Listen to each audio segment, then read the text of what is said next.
I'm David Beeson in Temple, Texas.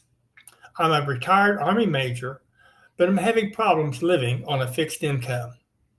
I decided to attend Drone Command because I could see that the drone industry was one of the most cutting edges in the marketing.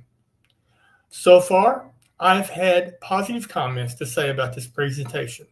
It's amazing how some topics come up, and it's as if the presenter is reading my mind and actually talking directly to me. I love the virtual attendance because there's nothing around me to distract me.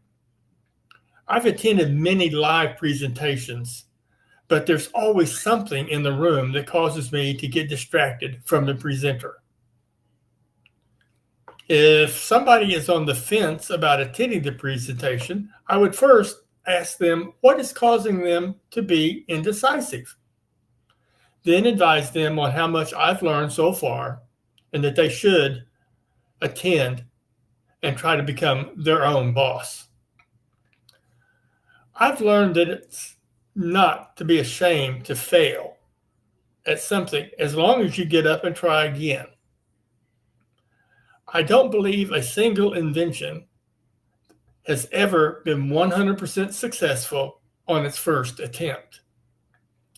Damon and Diago are both excellent instructors. They present their lessons in an easy-to-follow conversation that makes you want to hear more and actually get involved in the discussion.